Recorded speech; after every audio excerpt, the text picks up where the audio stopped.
Hello and welcome to this episode of the Insider at Home. For this episode, for the first time, we will cross water. We will go transatlantic and across the channel. That's where our first guest is waiting for us. She started at a young age already on the Global Champions Tour and Global Champions League and worked her way up all through the ranks. 2014, she was still jumping in the lower classes. 2018 and 19, she became one of the champions of the Global Champions League.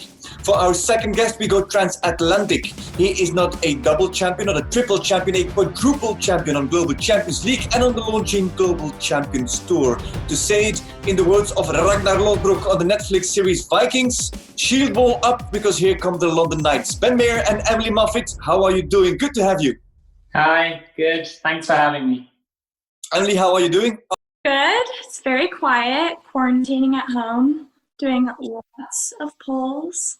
It seems like you're taking great care of your horses. If we follow you on social media, they get a lot of love. Yes, they get to have a lot of grass during this downtime. I don't think we have any grass left, actually. And Ben, for you, you're still in Florida, if I've got it right. Beginning of the year, you had a back surgery. You spoke about it last year. You had a bit of a difficult back, some injury. How's it going now? It's all good. We had a surgery that was pre-planned in January, so I've had an extended holiday this year. I managed to get fit for one show towards the end of March, which I was pushing to get back in the ring, and then it was all cut short. So I've only been in the ring 2 or 3 times this year, actually. So it seems like an extended quarantine for me, but we're keeping safe and I'm working on things to improve for when things get back to normal. Let's talk London Knights. 2018, 2019 were very impressive seasons from your team. 2020 announced itself as the first ever opportunity to win the trifecta, to win 3 seasons in a row. How did you watch that first start of the season? Because both of you weren't there in Doha, and you sent in only the Philippines brothers with their horses. How did you live that first stage of the season? It was definitely nerve-wracking. I think it's always harder to watch when you're not there. I know some people probably prefer it the other way, but I remember watching and thinking, oh my gosh, this is why do we do this to ourselves? But the boys had it handled, and it was great to start off like that. And now we haven't had a chance to do it again. So I mean, it was a pretty perfect start considering where we are now. Yeah, absolutely.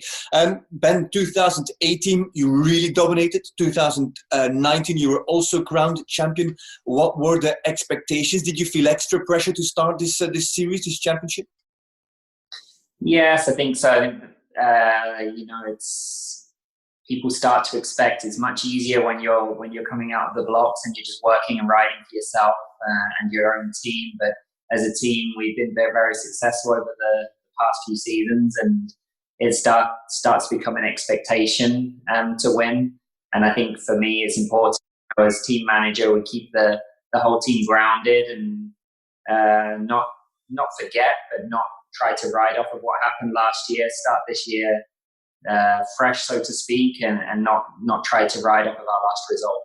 Yeah. Emily, you've been, together with Ben, on London Knights ever since the team was founded in 2017. Yourself, Emily, you were already on the league in 2016, but you've built the team in 2017.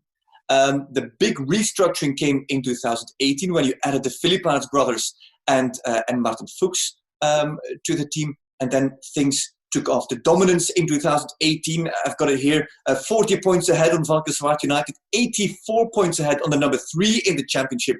That was Miami Celtics. Last year, it was a much closer call with Saint-Tropez Pirates finishing second. Emily, did you see opposition getting a lot stronger, or what could be the explanation between the dominance in 2018 and the real battle in 2019? I think as the years have gone along, people have started to realize that this is the real deal. It's not an idea anymore that Jan has come up with. It requires us to bring top 5-star horses, for the GCL and for the GCT. So I think people have just really started to realize, oh my gosh, we need 2 Grand Prix horses at every global. It's not really a game anymore, And I think every year more and more people are starting to realize that. And also, I think a big thing is it's starting to become more and more people's goals to win the GCL. It's a huge accomplishment now. So I think that that's probably why it's becoming more and more difficult every year. That makes you kind of pathfinders, Ben, because you guys put a team together in 2018 that was really solid. You stuck to it in 2019, and it worked again. And I worked it out in 2018. Martin Fuchs, Olivier Nicolas Philippaerts, you, Ben, and Emily, average age 25.4. You fielded nearly an entire team of under 25 riders. I'm just saying, you guys you had such a young group of riders. How did you come to that constellation? You could also have chosen for experience, for big names, but Ben, you put together such a talented team of riders. Why those riders?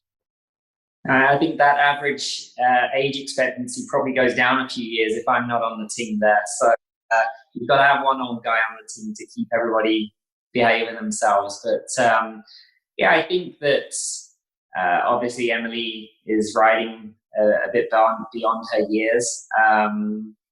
We've got great horses and come up very fast.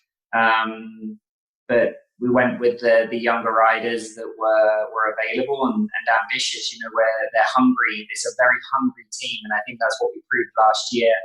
I'm not saying that 50-year-old riders or 45-year-old riders don't still want to win and have that hunger, but they're such a great team to work with. They have their careers ahead of them and really trying to make a name for themselves, and it's made my life as team manager very easy, whether it's on the group text or speaking to them in person. I don't have to create sort of energy with them. They're all ambitious. They want to win as much as each other, and I really think that that's what carried us to the win last year. We had the Philippaerts brothers also in this Insider at Home a few episodes back, and they really spoke about their commitment to the team. Nicola had a very good season in 2018, fantastic as an individual throughout the entire championship. But he really spoke about how they committed. Team comes first. Is that something that you emphasized right from the start, beginning of 2018? Boys, you can be on a team, we'll surround you with good riders and good horses, but you have to bring your horses for the team first? Yeah, I think that's important. Neil Moffitt, Potent Farms, owner of London Knights, as Emily said earlier, it's not a game. It's a big deal now, the Champions League, and it's important. And if you want to be on our team, it is a priority. You have to put the team first. And to be honest, from experience, by putting the team first, it's brought individual results up going forward into the GCL as well. So I don't see it as a negative. And I think some of the boys on our team have seen that, and they take confidence from that. And absolutely, if you don't want to be on the winning team, then you shouldn't be part of our team. And that's a little bit the motto that we stand by. But I can imagine, Emily, that it is not so straightforward, because you've been on Global Champions League ever since the beginning, 2016. You were 18 years old when you started on Global Champions League. Still, you're only 21, and you've won 2 championships. I don't think there's any other rider who can bring out such a record. But when you started, was it difficult as an 18-year-old, somebody new at not only at the level, at the height of the fences, but then to come into such a constellation, such a new concept? Was it difficult for you? I think a lot of people that know me know that I have this weird confidence that I don't even know where I get it from. I think that helps me a lot.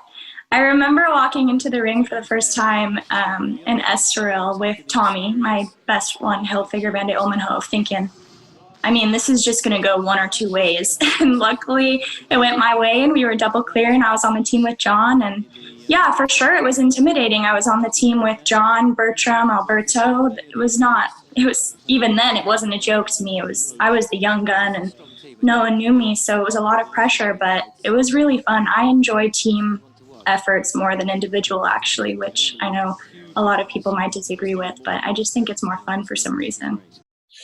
You've made a huge leap forward in the last 6 years. We've looked it up. 2014, you were jumping 1 meter 25 classes in Chantilly, 1 meter 25 classes in Chantilly, and then when did you ride your first 160 class? That is 2 years later. How do you deal? Of course, you can find a horse that carries you through, but how do you deal with it yourself? To make that leap, to make that step up, because that's a tough task. I would have to say my dad was a big part of my success happening so fast. He has a real great mentality for getting things done, and that has obviously rubbed off on me.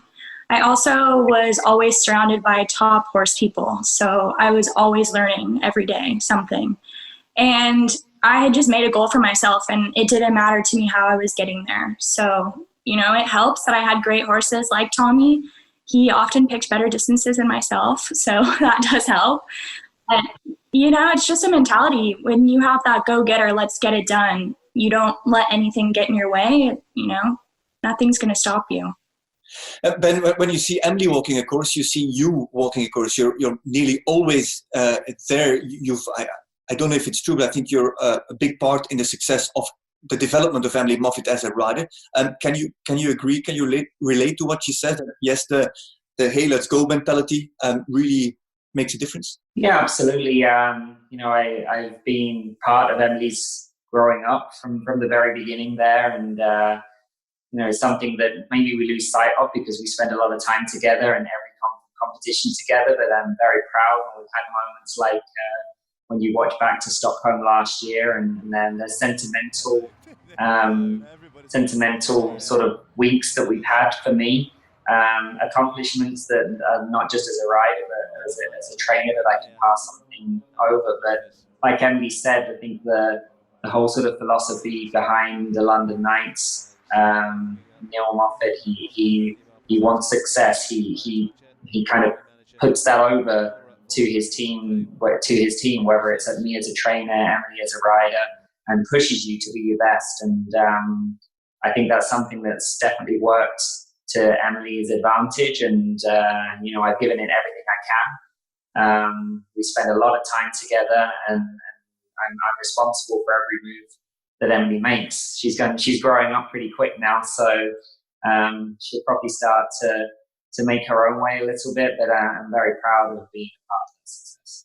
What is the biggest move forward that Emily made in these last, let's say, 2, 3, 4, 5 years? The biggest step forward, the biggest achievement for her, not in terms of results, but in progress as a rider? I think mainly for me, the big thing that we strive for in the training is consistency. It's okay, it's great to win a Grand Prix one week and then be forgotten the next. And I think key to longevity in this sport is consistency as a rider and bringing the consistency out of the horses. And I think that's come from Emily maturing over the past couple of years, understanding that we're in a sport where many things go wrong. We lose a lot more than we win in this sport. When I first met Emily, she was young and very, very fast jump up rider, a scary fast jump rider. It was all or nothing, heart on your sleeve. As a trainer, I didn't know whether to keep my eyes open for the last jump or close them, to be honest. And more often than not, she come out the right side. But that's something that I had to almost sort of tame the beast in her, so that she put that energy into the horse but didn't turn it into a negative. And I think that's been the biggest part of her growing up in the past few years. And in turn, we have to keep that confidence as riders that she does naturally have, and not to take that away, but just to come slightly more methodical in the thought process of achieving those goals. Emily, how much of the beast is still untamed? A majority. That's a brilliant answer. Hey, Emily, so you've got this fantastic coach, a fantastic rider alongside of you who helps you all the way through. But he's also your teammate. And he's not just your teammate, he's your team member on a team that wants to win all the time, and that is on cruising speed to take a championship in 2018 and in 2019. You're growing up into this global Champions League. You're producing clears and double clears. You're contributing to the success of the team. But you're working with your trainer, with your mentor, but also a team member with so much at stake. Was it sometimes difficult to ask for advice, to ask for help? Yeah, I think it would be hard for anybody, but I try not to think like that because it's not going to accomplish anything. And I find that at the globals, when I'm riding on the team, it's more of like we all get together and we all help each other. It's not just Ben training me. Ben will help Martin. Ben will help the Phillip Harts. It's a very team feel. So I don't really find that I feel awkward to ask, and it may be that I ask Nicola something. It's not always Ben. We're always around each other. So we always have the help that we need. Ben, obviously you play an important role in the development of Emily's career at this age.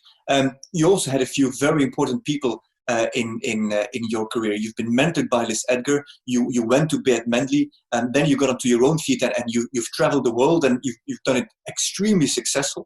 Are there, now that you're mentoring and training Emily, are you thinking back about the days with Liz Edgar or the days with Beat Mendley? Does it give you a flashback that you think, oh, wait a minute, I went through that period as well?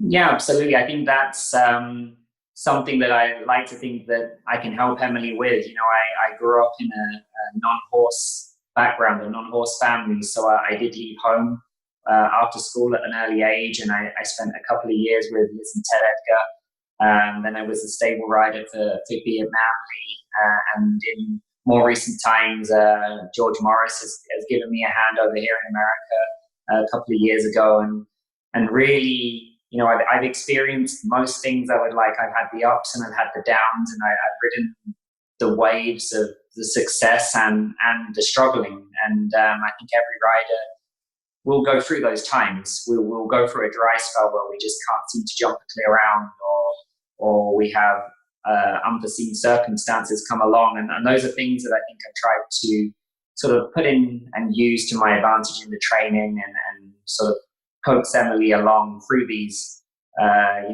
difficult situations sometimes. I mean, winning is the easy part. When everything goes great, go out, have a great time, and really enjoy it. It's something I learned to do more recently, is really enjoy those good moments, because we have to work hard to get there. But it's more when you have to dig deep in those difficult times that's important. And I think we've gone through a lot of those experiences over the past years. Yeah, indeed, you guys have had a fantastic run over those years. Let's talk about that success. Is there a London Knights strategy, Emily? When you guys, the draw has been done, you've got your start number, round one comes up. Is there a fixed London Knights strategy? Is there a game plan? Yeah, definitely. I think each rider probably has a little bit of a different purpose. For me, it would be a steady double clear. I would never be put under the pressure of going fast for the time.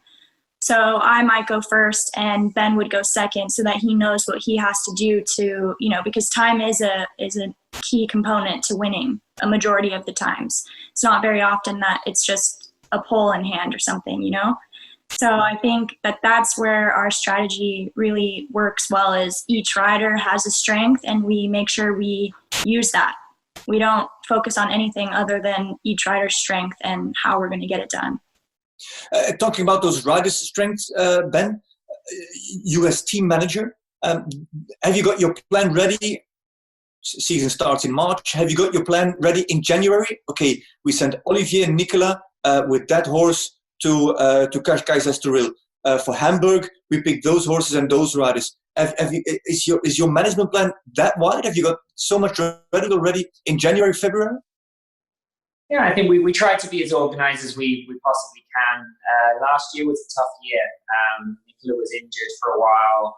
We had a few unexpected sort of circumstances come up that we had to adapt, and that's why last year was more of a meaningful team win for me. It wasn't an easy ride. We really had to fight to the end. So I think as team manager, they don't need me calling them up on the 1st of January, wanting to know this and wanting to know that. Just enjoy the time, take a little bit of the break. We're all still working hard at home, developing and trying to do our individual thing, but really just take a little bit of a step back from the team and then make a plan the latter part of February. So we try to make those plans. I try to work backwards from what maybe riders and horses are aiming for, both within the GCL and GCT and maybe also outside in the sport, and take those points on board as well. You know, I understand that the riders have other commitments with team arrangements and things. So we try to plan 6 shows in advance, but we've always got a contingency plan if something goes wrong or we need to make a change, and that plan seems to have worked so far. Yeah, obviously it has worked fantastic. If you look at your results, you've always been strong, but for some reason you have always been very strong in round 2 and competitive.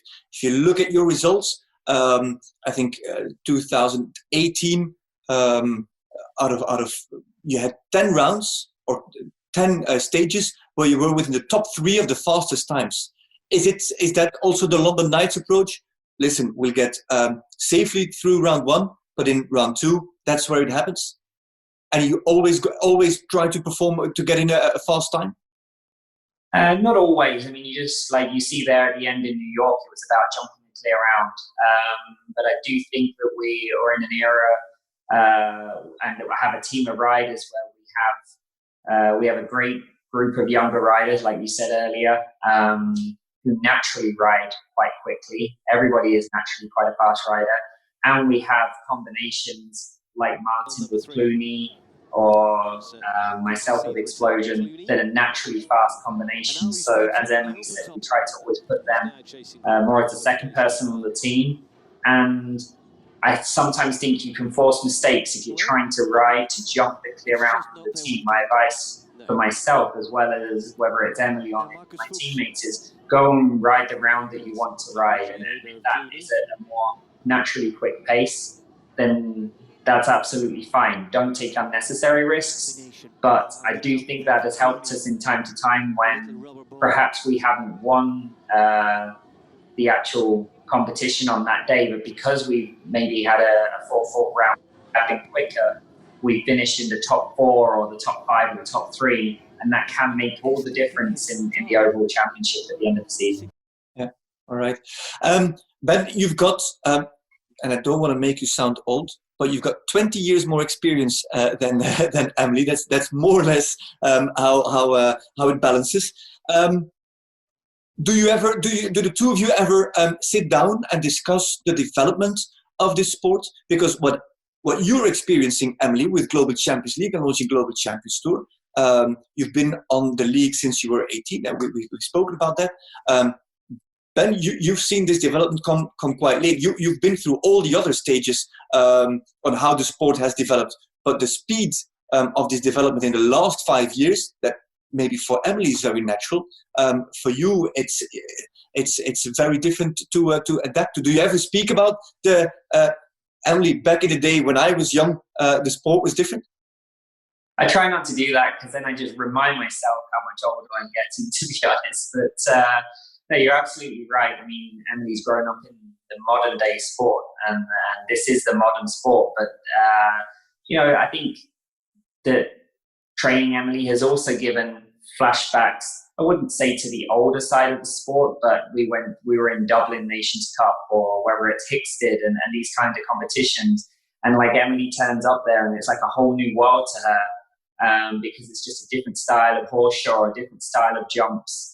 And it's great for her to see that side of the sport because she has grown up very much as a GCL, GCT born rider, so to speak. And I think it's nice to have that diversity, if you like, but I try not to flash back too much. I always look forward, and we look forward to the next competition instead of reminiscing.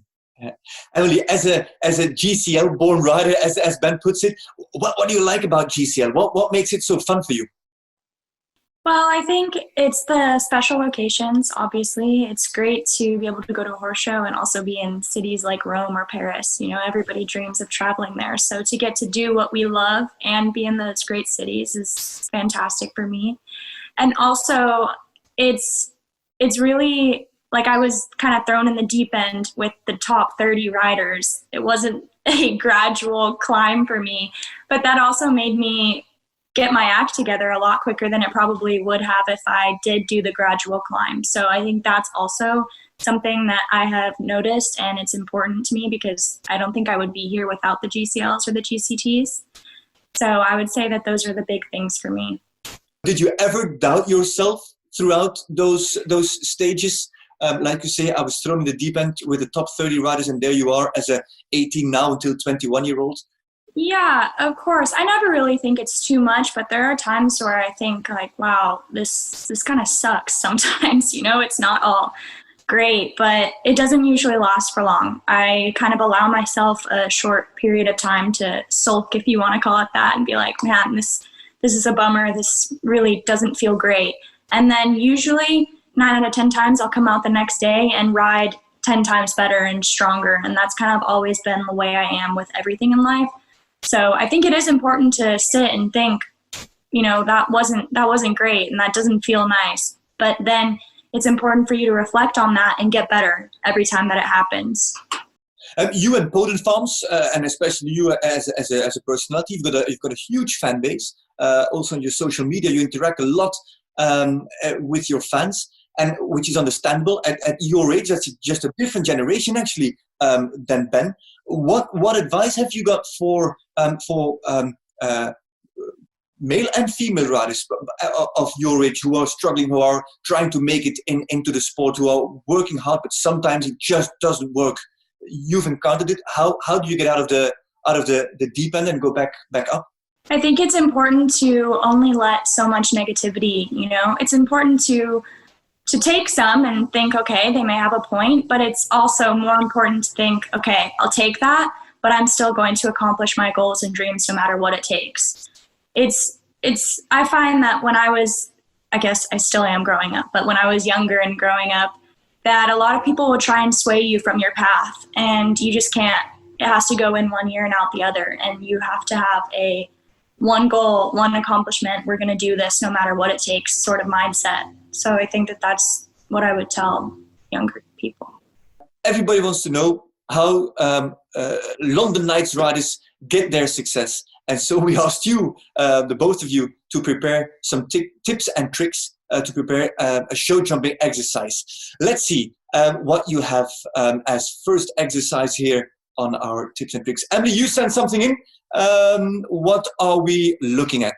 So I did this exercise with Ben in Florida before I left, actually, and it's one of my favorites. I like it because it's simple, but it still gets a lot done, and it's not really geared towards one type of horse. I found that it helped every single one.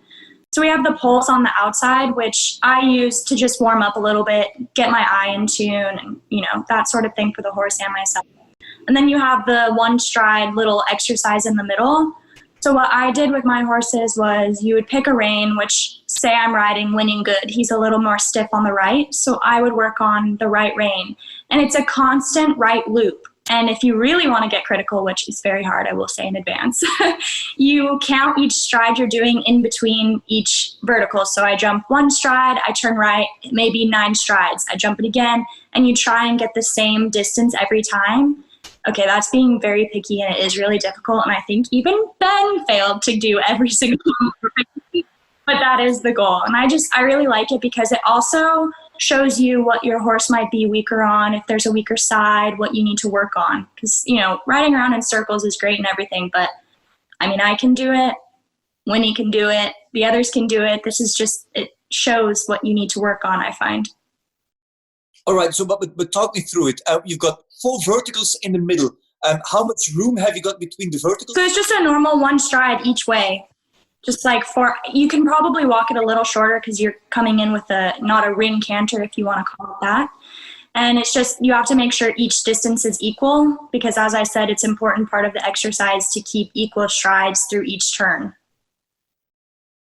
And then you come through what you've made there is basically a combination. And then you make a right loop, for example, and you make a 90-degree turn. That's the plan. And yeah.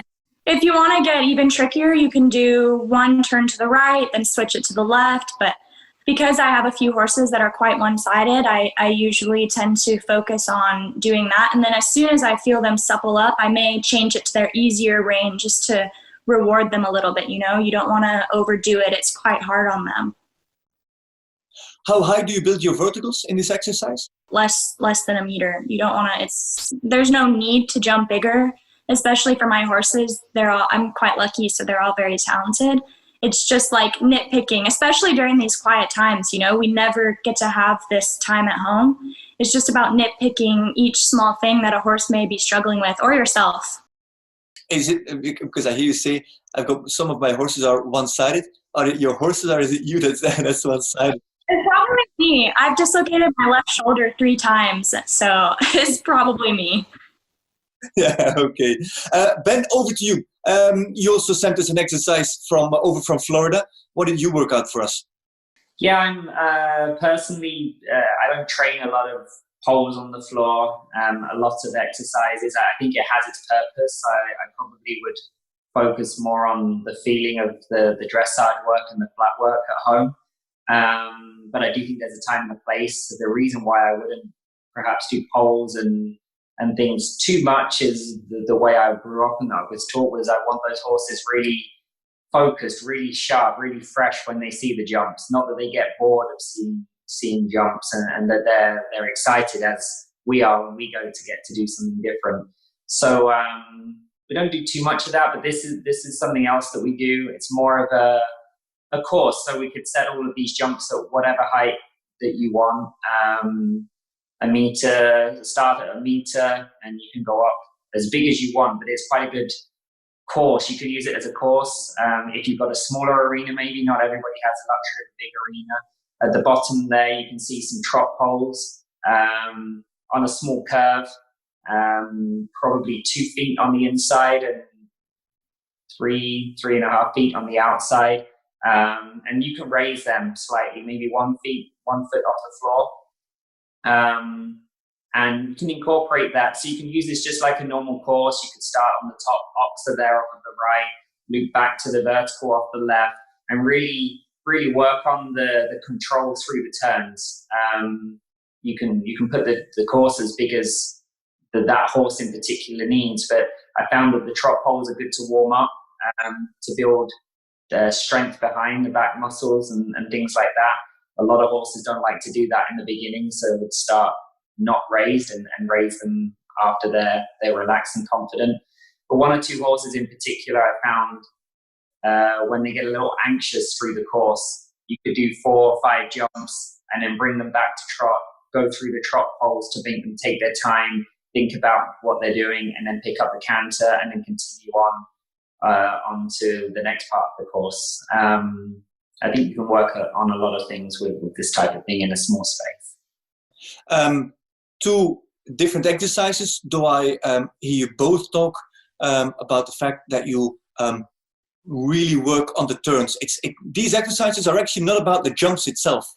It's about the turns, about the balance, about the control. It's not about the jump. Yeah, absolutely. I think that the jump, as Emily said, we're looking for talented horses. We're looking for the jumpers, but even if you have a slightly less talented horse, many people out there riding, it's actually not about the jump. It's all about the dressage work, the flat work, and the approach to the jump. If you can put your horse in exactly the place that you want it to take off on at the right canter, and you have that ability to adjust, then you have the best chance of balancing your horse, the best chance of clearing the jump, and that's what it's all about, and that's what we work on.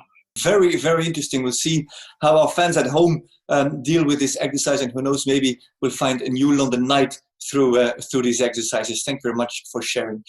Ben and Emily, both on one side of the ocean and on different sides of the water. Thank you very much for taking the time to sit down with us, to talk to us, to give us some insights on your own careers, on your relationship as trainer, trainee, and teammate, on the successes, on the ups and the downs, and especially on the working and the functioning of your very successful team, the London Knights. I appreciate that you all took the time. Ben, for you, it's very early in Florida.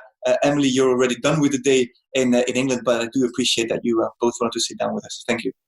Thanks for having us. Thank you. And to you at home, thank you very much. Once again, as always, the Insider at Home brings you the very best in show jumping. We hope that you've enjoyed it. We surely did. And we can't wait to bring you the next episode. Until then, stay safe and bye-bye.